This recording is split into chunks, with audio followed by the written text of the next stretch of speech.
wabarakatuh.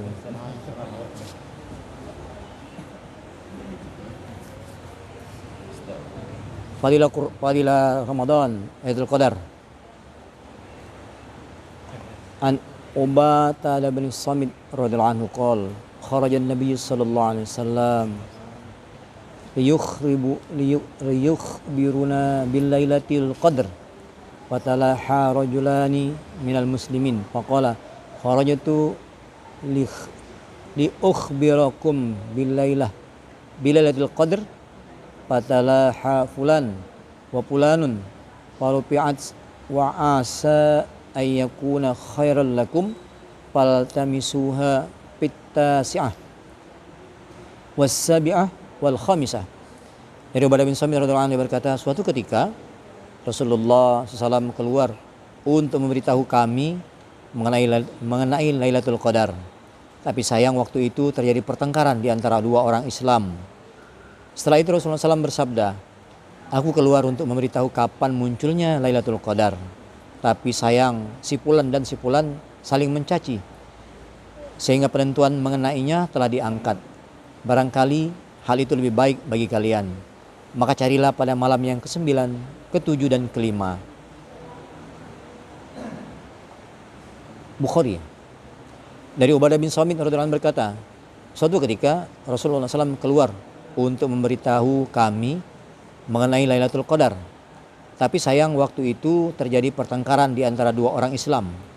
Setelah itu Rasulullah SAW bersabda, aku keluar untuk memberitahu kapan munculnya Lailatul Qadar. Tetapi sayang si fulan dan si fulan saling mencaci, sehingga penentuan mengenainya telah diangkat. Barangkali hal itu lebih baik bagi kalian, maka carilah pada malam yang ke-9, ke-7 dan ke-5. Dalam hadis ini mengandung 3 hal yang penting diperhatikan. Hal yang pertama, yang paling penting adalah mengenai pertengkaran yang merupakan sesuatu yang sangat buruk, sehingga penentuan mengenai Lailatul Qadar telah diangkat karenanya. Bahkan bukan hanya itu, pertengkaran pun merupakan penyebab terhalangnya keberkahan selama-lamanya. Suatu ketika Rasulullah SAW bertanya pada para sahabat, maukah kamu aku beritahukan suatu amalan yang lebih baik daripada sholat, puasa dan sedekah? Maukah aku beritahukan kepada kalian amalan yang lebih baik daripada sholat, saum dan sedekah? Sahabat menjawab, beritahukan kami. Rasulullah SAW menjawab, menjalin hubungan baik di antara sesama adalah amalan yang paling mulia, dan pertengkaran di antara sesama adalah pengikisan terhadap agama, seperti pisau cukur yang mencukur bersih rambut seketika. Begitu juga dengan sebab pertengkaran di antara sesama, maka agama akan habis. Bagaimana lagi dengan orang yang tidak beragama?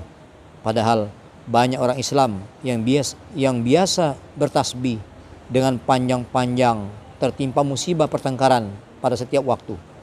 Pertama hendaklah dipikirkan hadis Rasulullah SAW ini. Kemudian kita pikirkan agama ini karena banyak orang yang belum mendapat taufik untuk mengalah demi perdamaian. Dalam bab pertama telah diterangkan adab-adab puasa. Di situ Rasulullah SAW telah menerangkan bahwa riba yang paling buruk dan kotor adalah merusak nama baik orang lain. Namun di saat kita berada dalam pertengkaran yang memuncak, sama sekali tidak mempedulikan kehormatan orang lain dan tidak menyadari tentang firman Allah Subhanahu wa taala dan sabda Rasulullah SAW yang benar mengenai hal ini. Padahal Allah SWT berfirman, wala tanaza'u fatafshalu wa tadhhaba rihukum, dan janganlah saling menghujat di antara kalian, karena dengan hal itu akan hilanglah kehormatan dan kekuatan kamu. Quran surah Al-Anfal ayat 46.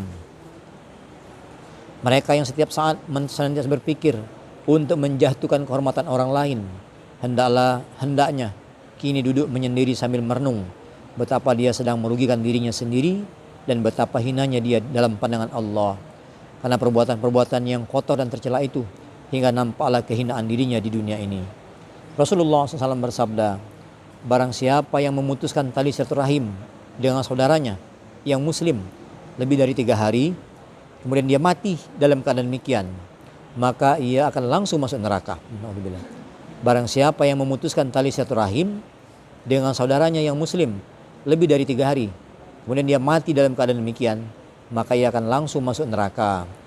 Di dalam sebuah hadis yang lain dikatakan, pada hari Senin dan Kamis amalan-amalan manusia akan dibawa ke hadapan Allah Subhanahu wa taala, Dengan rahmat Allah SWT, selain orang musyrik, dosa-dosa mereka senantiasa diampuni, kecuali dosa dua orang yang saling bertengkar.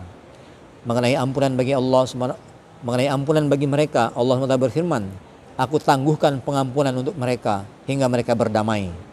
Dalam hadis yang lain juga dikatakan bahwa setiap hari Senin dan Kamis amalan-amalan manusia akan dibawa ke hadapan Allah. Pada hari itu orang yang bertaubat maka taubatnya akan diterima, dan orang yang minta ampun maka akan diampuni, kecuali orang-orang yang bertengkar satu sama lain. Mereka akan dibiarkan dalam keadaan demikian. Dalam hadis yang lain dikatakan pada ke-14 bulan Sya'ban, nisfu Sya'ban, rahmat Allah SWT kepada setiap makhluknya, dan seluruh manusia akan diampuni kecuali kepada dua orang. Pertama, orang kafir. Kedua, orang yang menyimpan dendam dalam hatinya kepada orang lain. Rasulullah SAW bersabda, 3 orang yang sholat mereka tidak diangkat ke atas kepala mereka untuk diterima walaupun hanya sejengkal. Di antaranya adalah orang yang bertengkar satu sama lain. 3 orang yang sholat mereka tidak akan diangkat di atas kepala mereka untuk diterima walaupun sejengkal. Di antaranya adalah orang yang bertengkar satu sama lain. Hadis-hadis tersebut sebenarnya telah keluar dari topik pembicaraan dalam bab ini, tapi saya sengaja menulisnya karena perbuatan yang kotor ini bukan hanya dilakukan oleh masyarakat awam saja, bahkan masyarakat yang dianggap mulia dan kalangan orang beragama juga terkena penyakit ini, baik di majelis-majelis mereka, di perkumpulan-perkumpulan dan ceramah-ceramah mereka. Hanya kepada Allah lah tempat mengadu dan meminta pertolongan. Namun perlu diketahui, semua ini adalah keberkahan. Semua ini adalah berkenaan dengan permusuhan atau pertengkaran yang bersifat duniawi. Bila karena kefasikan seseorang apabila karena kefasikan seseorang atau karena melindungi suatu urusan agama, maka meninggalkan hubungan dengannya dibolehkan. Suatu ketika Ibnu Umar radhiyallahu anhu meriwayatkan sebuah hadis dari Rasulullah SAW. Maka anaknya mengucapkan suatu kalimat yang berbentuk kritikan kepada hadis itu. Maka dengan sebab itu ia tidak berbicara dengan anaknya sampai mati.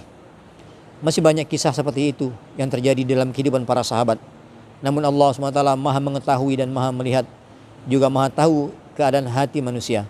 Siapakah di antara mereka yang memutuskan hubungan karena agama, dan siapakah di antara mereka yang memutuskan karena membela kehormatan, kebanggaan dan kebesaran dirinya. Karena setiap orang bisa beralasan bahwa dendam dan kebenciannya semata-mata karena agama.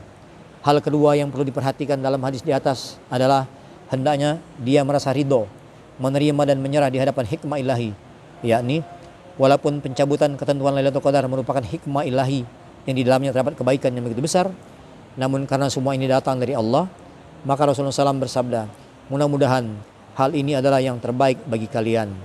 Hal ini merupakan pelajaran yang sangat berharga dan paling penting untuk direnungkan.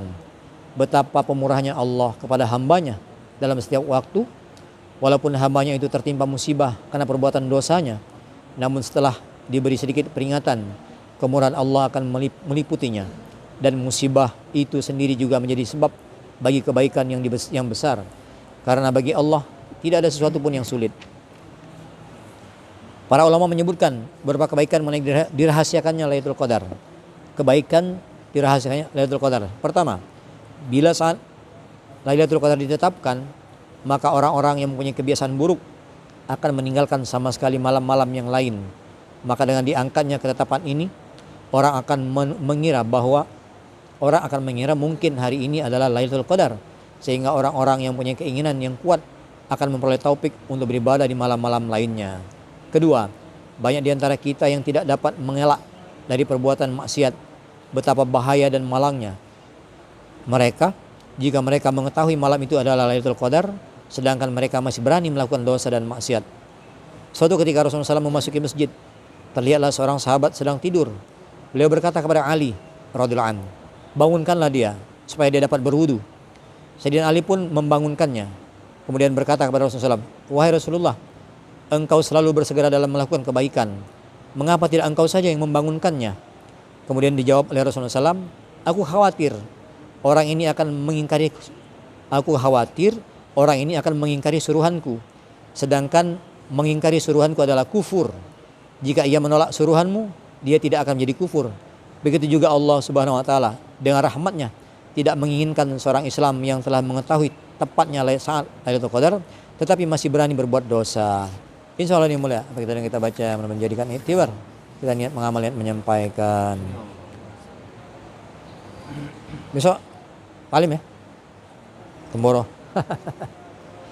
Subhanakallahumma bihamdika asyhadu an la ilaha anta astaghfiruka wa atubu ilaik. Assalamualaikum warahmatullahi wabarakatuh. Ya Allah. Berapa tahun? 2 tahun dah balik ya? Berapa tahun dah balik? Setahun? 2 tahun ya?